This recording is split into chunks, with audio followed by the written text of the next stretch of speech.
Government seeking billions in disaster relief funds. Essequibo man accused of bestiality. And government has a problem with asking for help, and it's literally killing us.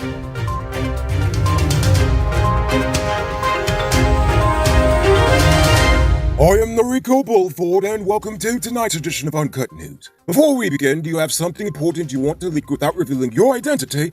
Send us a tip on WhatsApp at 592-659-6151. Folks, get ready for a set of useless grandstanding from the opposition and the politicization of a national crisis, as this Thursday, the government will be holding an emergency session of Parliament, aka the National Rum Shop, to request 10 billion Guyana dollars in supplementary funds to aid in flood relief efforts. According to Jagdeo, the supplementary financing will be used to repair damaged infrastructure, meaning his friends in construction are about to get a payday, while some of the money will also be given to flood victims.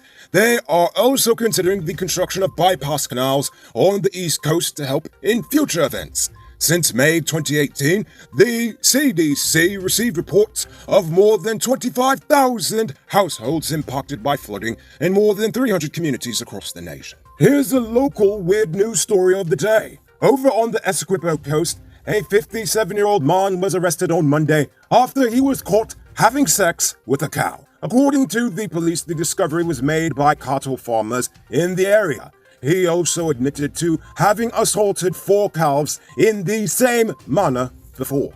When asked why, he said he did it on doctor's orders. He was reportedly diagnosed with prostate cancer and claimed that his doctor said a little bestiality would cure his illness. The police are currently investigating the escape of 2 inmates from the Lusignan prison sometime this morning. Naturally, in the desire to ensure public safety and in the interest of transparency, the police PR officer subsequently revealed no further information about the escapees whatsoever. They didn't even indicate their gender. They only said that the police are on the ground investigating. But luckily for us, Big Smith Newswatch reports that the 2 missing men were identified as Andrew Chang and Shazam Hale. Now it's time to tell you about Best Buy's car of the day. Currently on sale is this 2009 Toyota Axio. It comes with Mark rims, new tires, DVD stereo, reverse camera, and much more. Buy cash for $2.7 million, or pay down as low as $540,000 down with around $61,000 monthly for 4 years, and it's yours. Call or WhatsApp 662-0844 for more info, or visit their showrooms at Lot 171 Peter Road Street, Queenstown, or Lot 2 Lamar Street, and tell them Noriko sent you for this sweet deal. The police said they busted 2 teenage boys with an illegal gun and a stolen motorbike in South Rumvelt yesterday afternoon. The 2 were caught after a short chase with officers also on motorcycle. The cops found a .38 caliber revolver on the 18-year-old, while the 16-year-old had nothing. Nevertheless, the 2 were taken into custody, after which it was discovered that the motorcycle was reported as stolen by 2 males during an armed robbery on June 5th. A 53-year-old driver claimed that he was carjacked last night in Rossville in Georgetown by 2 men, one of which were pretending to be a passenger at the time. The driver was robbed of his silver 212, his cell phone, and his cash. Last evening, 48-year-old pedal cyclist Kumar Prasad died in a fatal accident on the Linden Highway near Luke Creek. According to police, Prasad was riding up the road when a truck driven by 30-year-old Tamika Prescott allegedly struck him down when the cyclist reportedly went into the truck's path.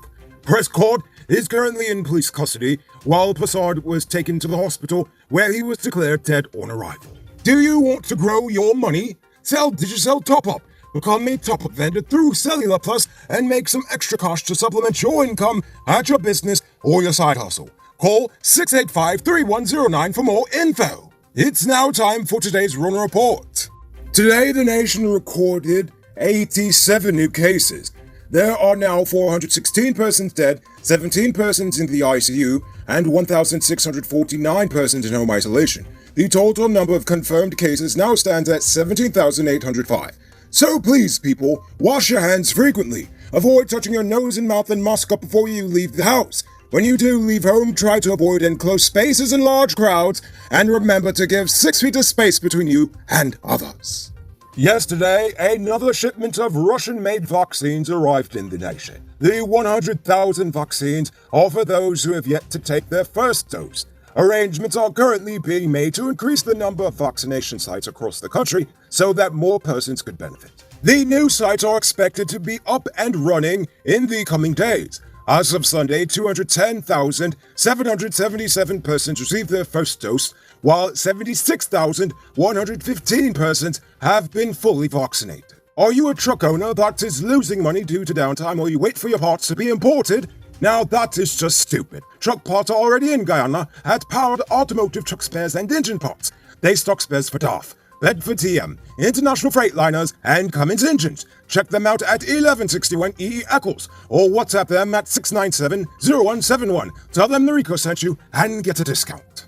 Yesterday morning, police recovered the body of 57-year-old Devanand Ramatar from a trench not far from his home in Good Banana Land, East Kanji.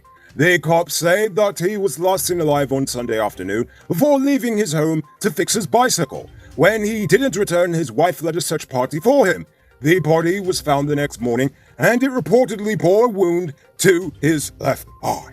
And now for our stupid news of the day. The inability to admit when you have a problem is a form of arrogance. And this government has a serious problem with admitting when it needs help. And if we don't stand up and say something about it, we all run the serious risk of losing life, limb, and property because of the arrogance of a few men in power.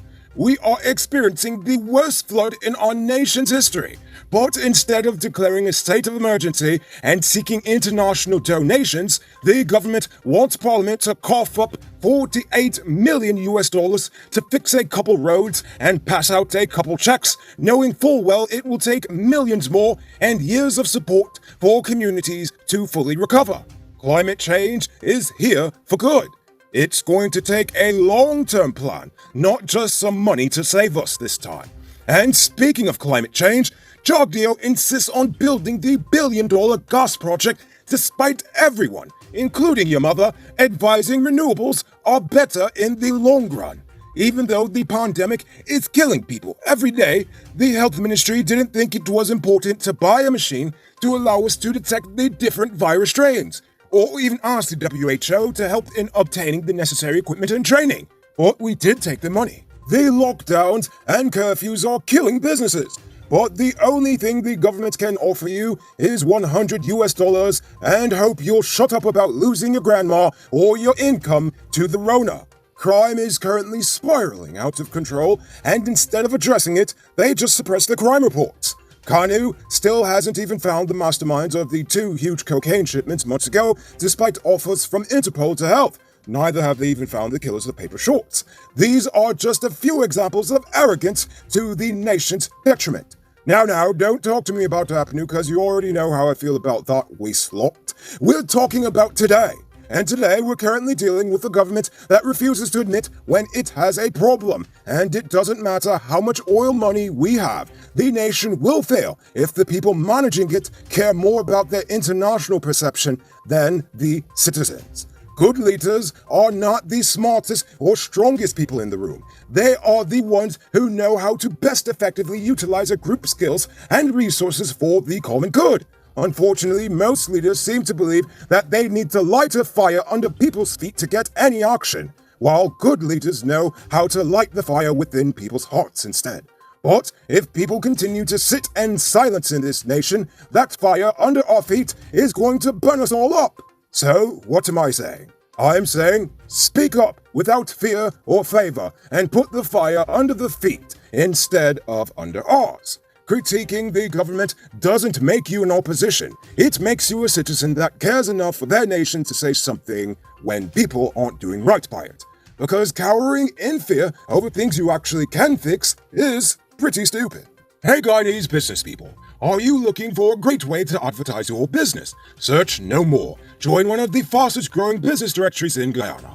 Register your business on snap.gy and get access to more eyeballs. And wait for the best part, it's absolutely free. Get your business listed today on snap.gy. Moving on to our Uncut News Viewers Poll question of the day. Every day we pose a question about current events in the nation, the region, the diaspora, and how you feel it relates to us. So you give your responses in the comments and we'll read the best ones in the following episode. Yesterday's question was, should high net worth individuals and politicians be required to publish their tax records? Tarifa Wolford said yes, they should publish it, because we have a right to know if it is just their wages they're collecting or a little small piece on the side, because they all want to have businesses and need to know if they're paying tax for that too, or if it's just the friends in high places kind of thing. You know how much of them hiding from the tax collectors. Most of them actually. Grant says, yes, they should. This is because we want a just society. We want a country free of corruption. Without the transparency of full disclosure, there will always be the fear and doubt of corruption. This is why contracts made by the government should be fully disclosed also. If they weren't already corrupt, they would willingly publish these documents now. I agree with you fully. And finally, Jay Jairam said, publishing the tax information for the rich will do nothing for the ordinary guy. Well, maybe not directly, Jay, but just as you've heard from your friends over here, it will have an effect if used properly. So for tonight's question, what sort of programs should the government form to assist farmers and miners and other small business persons affected by the flood? Think about that question and tell us in the comments below. If your response is good enough, we just might feature it in our next episode. Anyway, that's all the time we have for tonight. Check us out tomorrow for another. Until then, I'm Rico Bulford saying good night, folks. Hey Uncut News viewers, thanks for watching. You can subscribe by clicking on this button over here, or click over there for more news. You can also drop a comment to let me know if you've made it to the end of the video. Goodbye for now.